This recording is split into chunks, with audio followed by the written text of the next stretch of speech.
The Holy Gospel according to St. Mark, the 13th chapter. Jesus said, in those days, after that suffering, the sun will be darkened, and the moon will not give its light, and the stars will be falling from heaven, and the powers in the heaven will be shaken, and then they will see the Son of Man coming in clouds with great power and glory. And then he will send out the angels and gather his elect from the four winds, from the ends of the earth to the ends of heaven. From the fig tree, learn its lesson. As soon as its branch becomes tender and put forth its leaves, you know that summer is near. So also, when you see these things taking place, you know that he is near at the very gates. I tell you this generation will not pass away until all these things have taken place. Heaven and earth will pass away, but my words will not pass away. But about the day or the hour no one knows, neither angels in heaven nor the Son, but only the Father. Beware, keep alert, for you do not know when the time will come. It will be like one going on a journey when they leave home and put their slaves in charge with their work and commands the doorkeeper to be on watch. Therefore, keep awake, for you do not know when the head of the house will come, in the evening, or at midnight, or at cockcrow, or at dawn, or else they may find you asleep when they come suddenly. And I say to you, keep awake.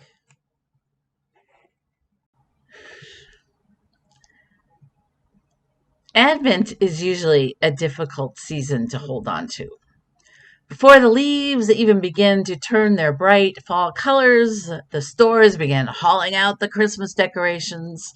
And before Thanksgiving, the radio stations and malls begin blasting Christmas songs, and everywhere we're told to have a Merry Christmas, and you better say Merry Christmas. And so the church is often just a little bit out of step with the rest of the world because we're saying, wait a minute, not so fast. And Advent asks us to wait. And this year, especially as our study, God with Us from the ELCA Hunger that we're looking at this year, it points out that many of us feel like, we have been waiting. We've been waiting a long time. I remember driving home that day in March, and I was prepared to wait out the pandemic. But honestly, I thought it would be a few weeks, then a few months. Now, I bet you wonder, when will the wait be over? And some people are like, well, I'm not waiting for Christmas. I'm dragging out the Christmas tree now. I'm going to put Christmas music on right now. And that's okay because, the waiting of Advent really isn't about music or decorations. But our lesson from Isaiah particularly is not merry. It is a lament.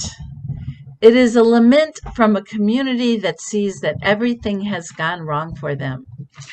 This part of Isaiah was written after Israel had been defeated and taken into captivity, and they had lost their nation, their homeland, and their status. And they wondered, where is God? What is God doing? What can we hope for? Well, God, if you would only do something dramatic to show not only our enemies, but show us that you are still here. Oh, that you would tear open the heavens and come down, so that the mountains would shake at your presence, says when fire kindles brushwood, wood, and the fires cause water to boil, to make your name known to our adversaries, so that the nations might tremble at your presence. Oh God, if you would only come down, do something dramatic, and put things right again. I find this text from Isaiah to be very relevant this Advent. Oh God, that you would rend the heavens open, tear open the heavens, come down, and put things right. We desperately need Christmas, and it really has nothing to do with presents or cookies or chestnuts roasting on an open fire.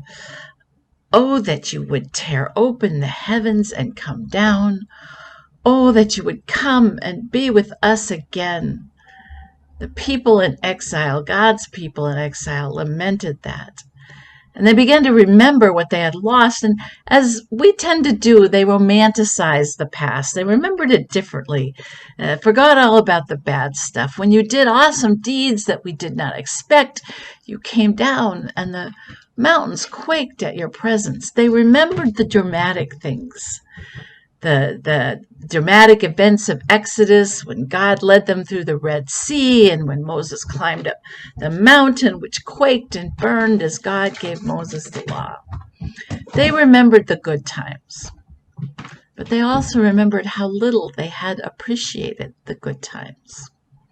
Because even with all the dramatic revelations, the people had rebelled and they had lost faith.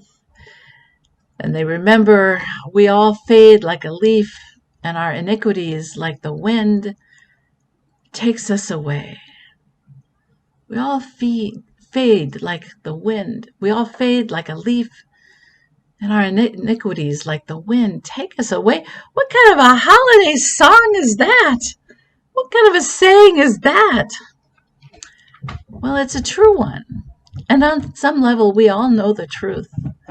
We all know that without God, it's a sham, it's a waste, it's meaningless. It's like a ball with cheap gold that's going to chip off as soon as we get home. And Advent reminds us of what is worth waiting for. That what we really long for is for the world to be put right, to be reconciled with God again. And into this, in our gospel, Jesus says, keep awake, keep awake. Keep awake. Again, it may be that some of us feel like, you know what, I have been kept awake. I've had too many late nights, too many sleepless nights as I worried about what was going to happen. But Jesus isn't telling us to stay awake with worry. He's calling us to be awake in hope, because Advent is about hope. And this is a great quote from our study from the World Hunger. To keep awake is to grasp the kind of hope that inspires us to renounce the kind of hope that incapacitates. It is to feed on the hope that propels and to starve the hope that paralyzes. So we're called to a good hopefulness, a wakefulness that is awake in hope. God is with us. God has always been with us. Oh, that you would tear open the heaven and come down. God has done that.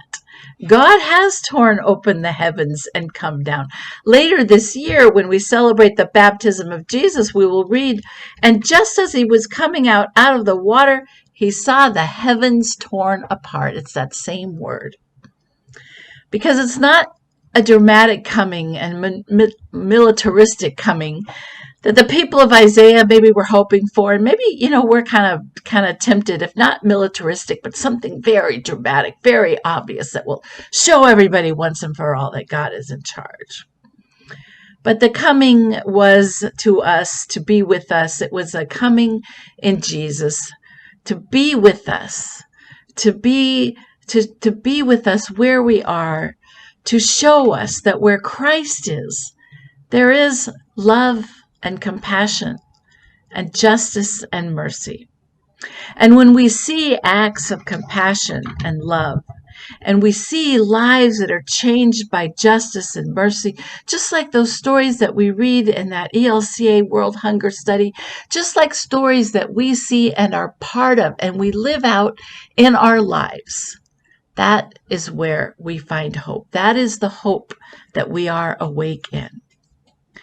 Because people of faith, we were never promised that we would be exempt from troubles and hardship, but we were promised that we would be sustained by God in times of hardship and trouble.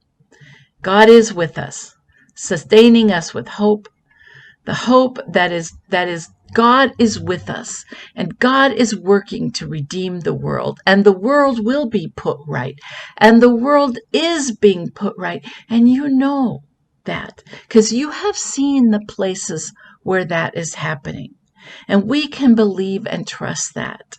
We have a hope that reassures us that we don't need to stay awake at night with anxiety, but we can sleep in the confidence of a God that is going to and is right now making the world right.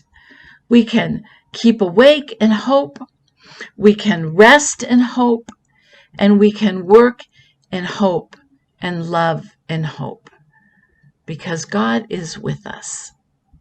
Amen.